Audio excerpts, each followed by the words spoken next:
In just 2 weeks, I got 5 local cafes to say yes to selling my handmade products. No fancy connections, just strategy, persistence, and the right approach. If you're a small business owner like me and you've ever wondered how to get your products into local shops, this video is the shortcut I wish I had. Hi guys, I'm Liana. I'm a fresh grad student. Hindi na pala ako student. I'm a fresh grad girly from Caloocan City and I run a small business, mainly handmade flower bouquets. And I also love sharing tips and my journey in my business. So if you like stuff like that, subscribe. So if you are like me na plan mag-expand yung business, yung small business nyo, like hindi na lang online, pwede na din kayong mag-place sa mga stores, like cafe, kung kagaya na ginawa ko. But hindi lang to specific sa cafe ha, kasi pwede din naman sa ibang store, like kunyari bake shop, ganyan, kung depende siya sa product nyo. Let's start this. Pre-partnership, what are the must-haves? Number one, list ng prospect na i-message mo. So, ako, more than 10 yung nasa list ko. Like, lahat talaga ng coffee shop dito sa lugar namin, sinulat ko. Paano ko na nakuha? Facebook, Google Maps, kasi ang dami doon. Like, coffee shop near me. Lalabas yun doon. Tapos, nililist ko lang lahat. Pinipili ko kung alin din yung parang okay sa akin, yung medyo malaki yung space. Kasi syempre, mag-set up ka. Hindi lang naman ilang centimeter or inch yung kailangan mo doon. Iniisip ko din, ano ba yung coffee shop na if ako yung customer, pupunta ako. Parang ganan. Pricing, syempre, meron yung commission. May parang, dalawa pala yan. Either magko-commission ka doon sa owner or magbabayad ka ng renta. In my case, pinili ko yung commission kasi mas ideal siya for me. If rent kasi, di ba, every month yan eh. Andiyan na yan, may benta or wala, magbabayad ka. But if commission, nakadepende sa sales. So if ito yung sales mo, yun na yung babayadan mo. Dahil meron tayong babayadan sa kanila, dapat yung price ng product natin is may markup. Ang product ko ay 179 pesos, for example. Tapos ibenta ko sa kanila 179 din. Wala tayong kikitain kasi magbabayad pa tayo sa kanila, di ba? So, mag-markup ka. Ito yung formula. Yan. Okay, so nakadepende siya kung anong percentage yung gusto nyo. In my case, 20% kasi yun yung pinaka-safe percentage for me. Meron pa din siyang chance na i-revise ko. Like, kunyari, hindi okay sa kanila. For example, malaking coffee shop talaga siya and malaki yung market nila. So, pwede natin itaas ng 25%, mga ganyan. Pero, luckily, wala naman, umagri naman lahat sa 20%. Okay. Third thing, ready your setup and your products. Maglalagay tayo ng products doon, kailangan. Pero na tayong on hand agad bago tayo mag-message sa kanila. Lalo na sa akin, handmade products. So, it takes time talaga to make products. So, if unahin ko yung mag-message, wala pa pala akong product. So, ang tagal. Tagal na nga abutin. Baka 1 week di pa ako nakapag-set up. And then, also, dapat meron ka na nung lagayan. Either, kagaya sa akin, metal pegboard na may stand, may hook. So, ilalagay mo na lang talaga. May gulong, madaling ilipat-lipat. Or like, kung mayroon kang rack na ganyan-ganyan, depende sa kung ano yung product mo. So, dapat meron ka na noon. Dapat nasa iyo na siya, hindi mo pa lang siya i-order. Meron akong times, yung 5th cafe ko, ang tagal dumating nung isa kong metal pegboard. So, stress ako kasi ang sinabi ko, Wednesday po mag-set up kami, ganyan. Tapos hindi pa nakarating yung metal pegboard. So, ayun yung dapat nating iwasan. Number 4, create your product catalog or your landing page. As a small business owner, wala pa tayong pambayad ng website talaga. So, meron akong naisip na alternatives, Canva site. So, it's like a website, pero hindi talaga siya website. Parang design lang. Hindi siya clickable, ganyan. Pero, you get the gist. Parang andun na yung looks. Parang website talaga siya. May animation. Gumagalaw siya if inaangat mo yung ini-scroll up mo. So, okay na yon. Kasi ang importance lang naman neto ay mapakita natin sa owners yung business mo in one click. Like, hindi na sila mag-check ng FB page mo or like lahat ng leaks mo. Sino ba tong brand na to? Parang, ang dami nilang gagawin. So, make it easier for them. Isang click lang. Ito na yon. Andito na yung products, price, yung history mo or kung sino ba mga achievements mo, pwede mong ilagay doon. Yung links ng shops mo, etc. For sure naman, madami na sa atin ang familiar sa Canva, paano gumagawa ng design doon. So, this is easier kasi yung bumili tayo ng website, diba? mga domain, mahal yun. Next, craft your message or email. Meron akong dalawang ways, either sa Facebook nila or sa email nila, but I prefer yung sa Facebook kasi mas mabilis silang mag-reply doon. Bibigyan ko ng sample. Here it is. Here it is. Case, in that message, very brief, pero nandun na agad yung dito sa ilan percent, ano yung business mo. Sa email naman, mas formal, like kunyari, gusto mo dalawa. Gusto mo i-message sila sa Facebook, tapos gusto mo din i-email sila para full details. Pwede din yun. Ito yung sample.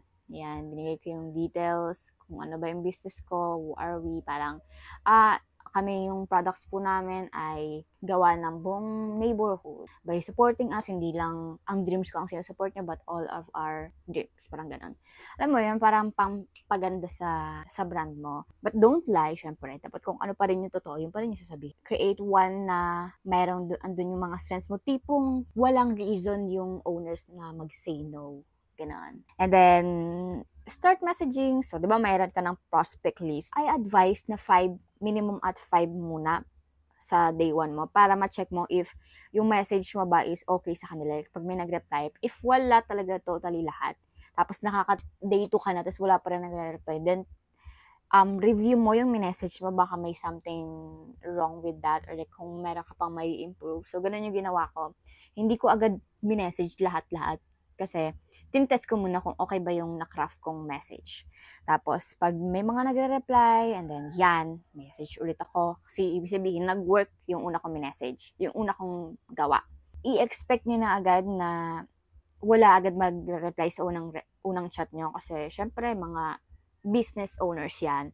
Madami yung iniisip na pros and cons dun sa proposal nyo. So, sinetest pa nila yan, iniisip-isip pa nila. So, bihira lang talaga man magre-reply agad-agad. So, ang gagawin natin ay maghanda tayo ng follow-up message sa next day. So, parang, just a gently follow up on this message, wala kayong babayadan, yung ganun, parang i-reiterate mo lang kung ano yung mga important parts na pwede mong sabihin sa kanila na, if hindi po kayo okay dito sa percentage na to, just let me know, I can adjust, mga ganun. Kasi baka mamaya, kaya pala hindi sila nagre-reply kasi parang masyado palang mababa tong binigay mong percentage, parang it's a loss for us, parang ganun. So, ayun, make revisions lang sa mga sinabi mo or like add-ons. Ano ba yung mga tips para mapayes natin ng isang owner? Okay, build credentials. Join a local pop-up market. Like, yung ginawa ko, sumali ako sa isang event sa Ayala Malls Phillies. Like, kahit ang dami kong gastos nung event na yun, it's a win for me kasi, syempre mall yun. Thinking kasi ng mga tao kapag nasa mall, wow, legit. Wow, ang galing niya. Parang, totoo siya. Okay yung business niya kasi napunta siya sa mall, mga ganun. So, yun yung habol ko doon. And then, also content, exposure talaga, and then yung, sa mga, syempre, mga tao doon, para makikilala nila, ito, may ganito palang brand. Ayan. Maganda yung marami kang pictures sa mga ganong event para ipopost mo sa Facebook mo. Like, i-share everywhere. Like, ako, share sa TikTok ko, sa Facebook, sa YouTube. Like, para alam ng tao na, andito ako guys. Alam mo yun? Di baling hindi ako kumita sa sales on this day, pero mahalaga na maximize ko yung exposure ko on this event.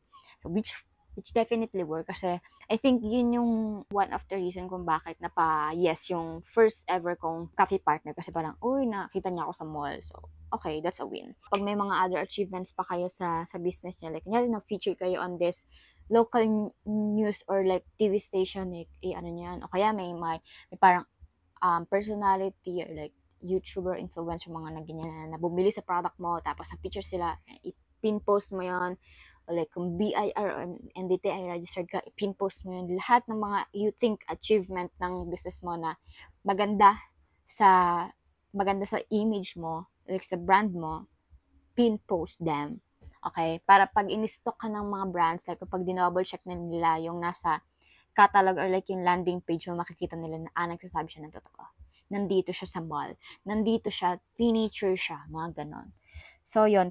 And also, customers reviews. Maganda na meron kang ganon kasi check nila parang, okay ba tong product na to? Nagagandahan ba yung mga tao? May bibili ba? May market ba? Parang ganon. So, yun. Another one na pwede nyong ilagay ay pwedeng pang build ng credentials is sales. For example, madami talagang bumibili, meron kayong parang sales recap sa page nyo, like, ito po yung mga nabenta namin, ipopost mo lahat ng mga sales nyo, mga pictures, ganyan. So, ipakita ng owners yon. Ibig sabihin, maganda yung product mo, maganda yung business mo, madaming bibili sa kanila kapag nilagay mo yung product mo doon sa shop nila. So, that's a yes. It's a yes for them. Okay. Next, make it hassle-free sa mga owners. Like, dapat wala silang iisipin, hindi yung sila pa yung magbabalot nun, saan ilalagay yung mga rack, yung pegboard, dapat meron na tayo nun. Para nga, alam mo yun, wala na talaga silang reason to say no. And then, commission in place, like sabihin mo dapat agad-agad kung ano ba yung commission, clear dapat yan. Ito po, 20%, ito yung exact amount na makukuha nyo in every bouquet na mabibenta. Alam mo yun, para hindi tayo magkahalabuan pag sa dulo-dulo na nakabenta na, magkano yung akin dyan, parang ganun. Tapos, if hindi kayo magka-commission base, pwede din nga yung rentals, kasi meron ako mga nakikitang ganun ang sistema. Every, maganda din naman yun kapag mataas yung sales mo. So, if confident ka na madami talagang bibili doon sa product mo every month, okay yung rent. Kasi nga, fix na yung rent, diba? Kahit tumaas yung benta mo, sa'yo na lahat yon. Pero yung rent mo is fixed. So, pili kayo doon sa dalawa, commission or rent. Nakapag-message ka na, may nag-reply na, sinabi na yes, okay, what's next? Exposure. As I've said, this is important. Create content, document your journey. Yung pag-set up mo, yung pag mismong nakaset up ka na picturean mo, or kung gusto mong kasama ka, mag-take pictures ka doon, create many contents as you can, tapos post it in your social media so people know. And kapag nag-message ka ulit ng other brands, alam nila na, may naging partner na siya. And okay yung naging setup niya dito, ang ganda. Alam mo yun, parang if ako yung business owner, meron na akong background kung ano yung mangyayari if ako naman ang mag-yes. Okay? Tapos, syempre, kapag may mga ganun kang contents, yung mga buyers o yung mga future buyers, may encourage sila na bumili sa'yo lalo. Kasi it helps you improve your reputation sa mga tao and more customer, more partners. Additional tips, always think in both sides, like yung side mo as a business owner and also yung side naman ng cafe owner. Kasi, syempre, if ikaw yung cafe owner, tapos parang ang sobrang hassle sa'yo, hindi ka mag-yes, diba? Sa pahalap ng cafe partners, do it first because you want to build reputation and also connection. Kapag nagkaroon ka ng connection niya, plus may mga events like Mother's Day, Valentine's, Father's Day, Teacher's Day, kapag may mga big events like that, sa'yo na sila kukuha ng flower bouquets or kung ano man yung product mo. Then next lang yung sales, like yung day-to-day sales, kasi makikijoin ka lang doon sa sa pwesto nila. So dapat hindi mo rin i-expect na dapat everyday may ganitong set of sales sila. Syempre, diba? Kasi hindi naman yun yung priority nila. Ang priority pa rin nila yung coffee nila. So yun lang, parang for me ang main reason ko talaga is mapakita ko sa mga tao na guys, we are legit. Nandito kami sa mga cafes na pinupuntahan nyo. Yung, syempre, brand visibility, para kang may ads lagi in everywhere. Diba kasi ads, commercial, diba sa mga TV. Pag kada nakikita mo yung brands, basta lalo nakikilala mo. Like, may billboard. Pag nakikita mo yung brands na yun, okay tong business na to. Ganon. Kasi may pambayad sila sa billboard. Like, nakikita ko siya lagi, brand recognition, na alala. Pag nakita ko tong, so ganun din yung aim ko sa business ko, na kapag pumunta ka sa coffee shop na to, makikita mo yung product na, I see Ana yan.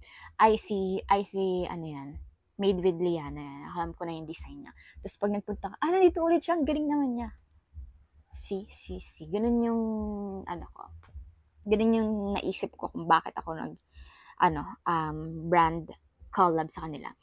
So, next lang yung sales, dapat mag-push pa din sa kung ano talaga yung, kung online ka ba or may physical store ka, push pa din, hindi pwedeng doon na tayo aasa sa cafes. Kasi, that's just another basket. Don't put your eggs in one basket. lagyan natin lahat. Gusto ko yung, may TikTok, yes. May Shopee, yes. Nasa Facebook, yes. Pwede ba kang bumili dito saan? Yes, yes, yes, yes. Meron kong physical store. Yes, yes. Gusto ko yung ganon. Yung parang, pag nagtanong ng customer, meron ka masasagot kaya na, nandiyan ako. Nandiyan ako. Nandiyan ako. Nandiyan ako. Ganun. Tapos parang, ahabot sa point na, kapag nag-isip ang tao ng, saan kaya ka bibili ng flower? Made with Liana. Ano kayang bibilihan ko ng regalo? Made with Liana. Ganon. Parang, magiging synonym ka na ng specific na category or word. Like, flower bouquet, made with Liana. Flower bouquet equals made with Liana. Handmade flowers equals made with Liana. Another tip, rejection is a part of the process. Imposible lahat ng mga message mo ay lahat mag-yes. Meron dyan may mga mag-i-ignore, magsisin, like, o kaya magsasabi talaga ng completely flat no. It's okay, it's part of the process. Sa sales, meron tayong tinatawag na funnel. So, ganyan. Mataba yung sa taas. So, parang palit ng palit yan. Kaya, kailangan madami tayong i-message para kahit na kumonte, at least meron tayong isa o pataas. So, if ang aim mo ay, like me, ang aim ko ay 5 or 6. So, ang nilagay ko talaga sa prospect list ko ay nasa 20. So, diba? Kahit na 6/20 yon, pag inisip mo, madami pa rin yung 6. Pero, behind the scene, 20 pala yung message ko. And that's it. I hope that you understand what I've said and be safe everyone because it's raining, meron typhoon. Kaya ganito din yung outfitan ko. And good luck sa inyong journey. Soon, itatry kong mag-create ng tutorial dun sa paggawa ng Canva site. Let me know if marunong na ba kayo nun or kung gusto nyo bang gawan ko siya ng content because I love Canva. Yan, kung gusto nyo yun gawa, let me know because I would love to make one as well. Okay. Thank you for watching. See you on my next video. Bye!